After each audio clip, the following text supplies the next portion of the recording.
Hi, everyone. Welcome to another episode of The Successful Woman's Mindset. My name is Galit Ventura Rosen, and I am so excited to have another co-author with me today, Fran McCully. Welcome, Fran. Thank you for having me. I'm excited to share that we have our book, The Successful Woman's Mindset, 21 Journeys to Success, which will give you an opportunity to learn so many empowering and inspiring stories, but not just stories about women in our book that have written about their journeys to success, but also logical steps that you can walk away with and implement into your life in different areas of your personal life or your business. So make sure to check it out and grab it on Amazon. You can also learn more about our authors at thesuccessfulwomansmindset.com. Well, let's go ahead and jump in. We have a fabulous woman with us today and one of our co-authors. She is president of Fran McCully Bookkeeping and Consulting. And one of the things that I love to start all of the interviews out with is asking every author, what does the phrase, the successful woman's mindset, mean to you? The successful woman's mindset means to me that we are all in a leadership position. We are all successful. We've all have a full-time business perhaps, or maybe just a part-time gig. But it gives us a chance to express how successful our businesses have been and why, and what our niche might be, and to also express our leadership qualities for other women to maybe give them the initiative they need to do the same that we're doing. I love that you use that word initiative, because I know as a woman, most of us are always looking for someone to inspire us, somebody to empower us, something new that we might be able to learn. And I completely agree with you. And it's been really fun for me to ask all the authors what that phrase means to them, because all of them are so different, but so similar. And somehow they all cross over and connect. And let's talk a little bit about the initiative word that you used, which was so perfect. Leadership is such a tricky thing. It really is, yes. People think that you have to be born a leader. Mm-hmm. They don't recognize a lot of times that you can be taught the characteristics. And just like going to school and learning English or math, you could choose to learn about being a leader. What are some of the ways that you've learned, Fran, or that you could offer to those listening and watching today, how they can step into their own leadership? Yeah, that's interesting. I feel that I became a leader back when I was actually in corporate. And when I started my new business, I built on that. Mm-hmm. And as my business grew, I realized that I can actually help and mentor people in other ways that I didn't know I could before, based on what I was teaching them, even if it was just their QuickBooks file, their bookkeeping. So it grew with me. I learned to be a leader over time as I grew, and I believe that some of my knowledge actually came from my leadership roles when I was in corporate, but it bubbled over into my business. And it was a few years into my business that I realized I was the leader. Yes. And that I could do it in a successful way and help people and also mentor people. I love that. And I want to really talk about that for a few more minutes before we jump into your chapter and how amazing it is. I think you used some very key words. You used the word mentor. You stepped into your leadership. You learned your leadership role through growth. And I think anyone that's listening or watching should know that never undermine your leadership skills. All of us have it within us. It's just a matter of allowing it to grow and recognizing that let's watch other leaders. What is it that these other leaders do that I really like? What is it that I want? and then stepping into that power. But mentors, obviously, Fran, are a big part of it, because when we connect with, for me, it's other women, but it could be men as well.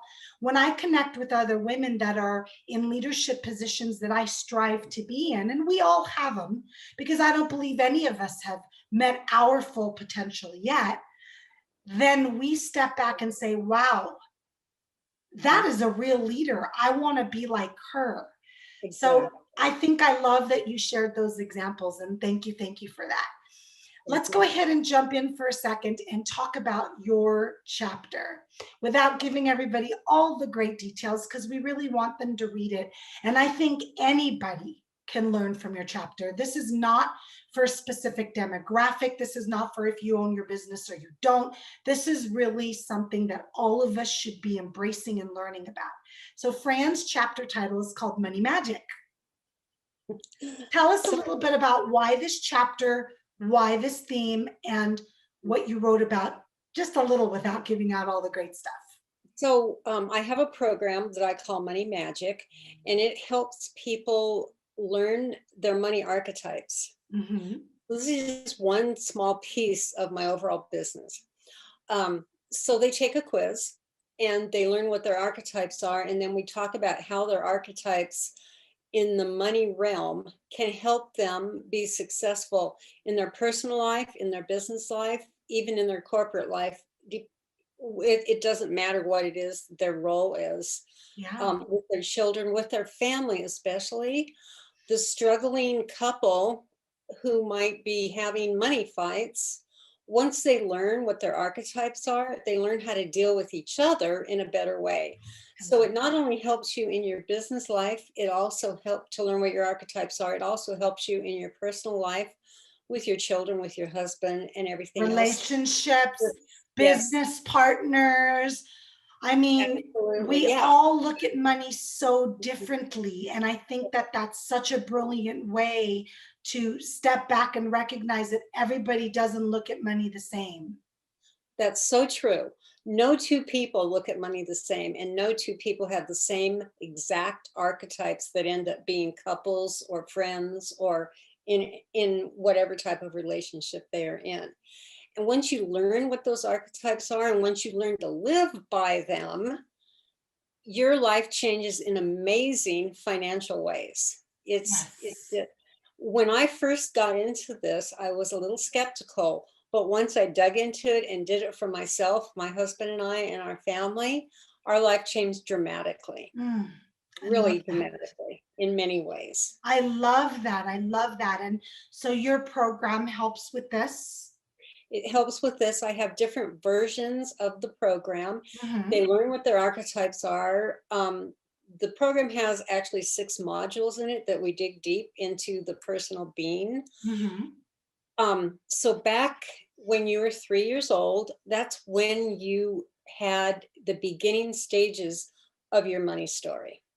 So in the program, you learn how to change your money story, how to have a new money voice in different areas of money, and then the whole couple thing and everything else that surrounds the archetypes. Oh, I love that. And that's just one phase of my business where we have the Money Magic program. I have other areas that you'll learn about in the story as well. Yes, of course. With a bookkeeping and consulting company, you've worked with some really large corporations to go in and organize them and money manage them and set up budgets. And it's funny because if you really think about it, money is not a topic that people like to talk about. It's one of those things where, oh, I don't want to deal with it. It doesn't feel good to me.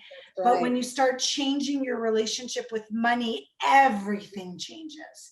And someone like you with your experience can step in from a non-emotionally attached position and really look at it from the outside in and help professionals, individuals, couples recognize that, hey, aside from you offering the logical steps, which you do too, hey, I can step in and consult and money manage and all of that, you also can do the educational piece.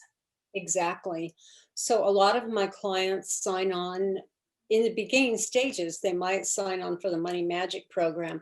From there, we discover other things within their business or personal life that the other programs might serve them well, such as Yes. my CFO program. So I'm what you call the outsourced CFO. So I might just be helping a business on a little tiny piece Mhm. of what they need. Maybe they're trying to sell their business and they need to know how to price it, Mhm. or they're in a growth spurt and they don't know what's going on, how to deal with it. So many different areas like that. Well, I think more than anything, what I love about this chapter is it doesn't come from the perspective of complete logical steps that someone might say, oh my gosh, that's so Mhm. overwhelming. You really take some stories, you really take some experiences with your clients, with yourself, how you grew into the success. Mhm. And then you're Mhm. sharing with those that are going to read the story logical things that they themselves can do right away as Yes, well. So I think exactly. that's why it's so well written. And I really love the chapter because it gives money this fun way to look at it, money magic, and Yeah, it really. anyone can take that in so many different ways. Why did you decide on that name for your program? Well, it kind of is all wrapped around the archetype scenario story, you might say, because um, as they're learning what their archetypes are and as they're learning about themselves, basically, and their story, I wanted it to be magical for them. Mm, And so that's how I came upon the money magic I love phrase. it. I think it's a great name. I think it's a brilliant name. It gives it a fun spin. It gives it a magical, almost like fantasy type spin to the word because money by itself so many times has become taboo. Well, let's go ahead and jump into something kind of fun. Would you share with everybody anything fun or interesting about you that you would like them to know that they may or may not know? Fun or interesting? Let's see. I have horses.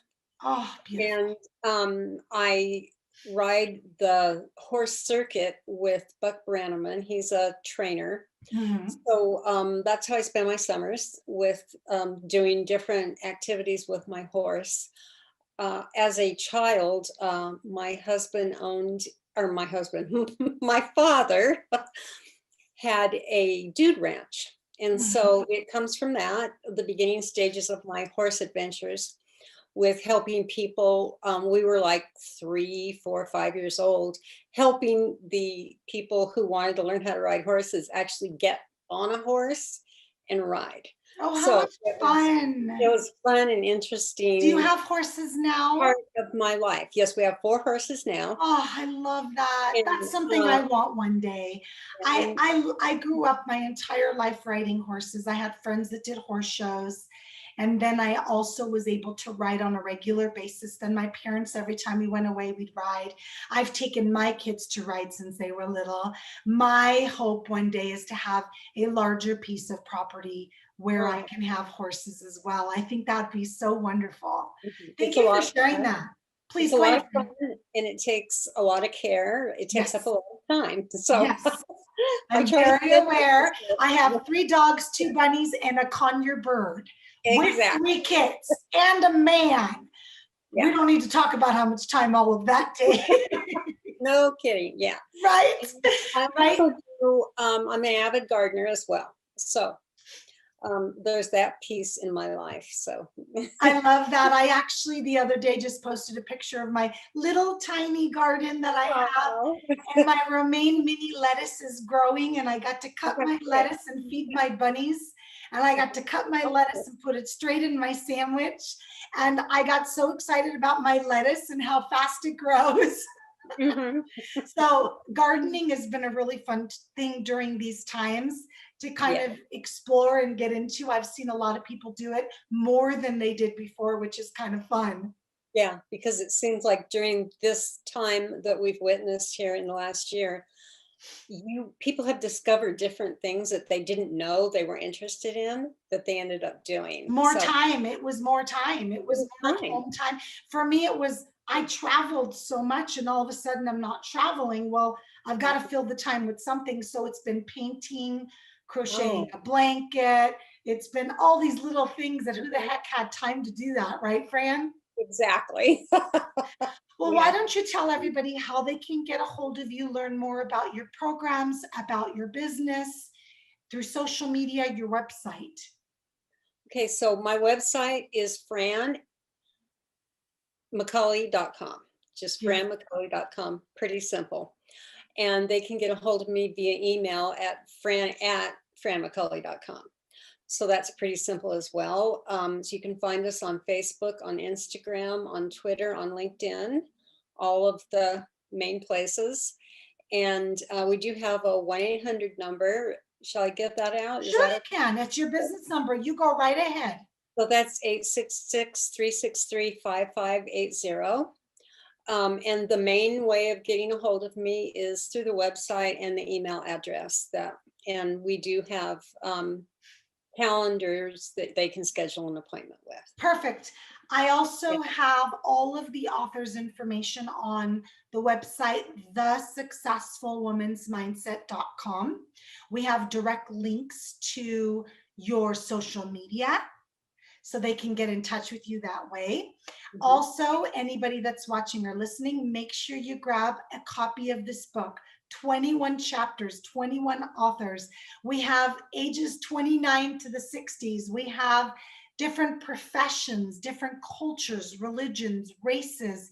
It's just amazing what's come to be with this book, and it's so much fun. So you can purchase that on Amazon or any online retailer, as well as there's a link at thesuccessfulwomansmindset.com. Thank you so much for watching and listening to another episode of The Successful Woman's Mindset. My name is Galit Ventura Rosen, and we'll see you next time.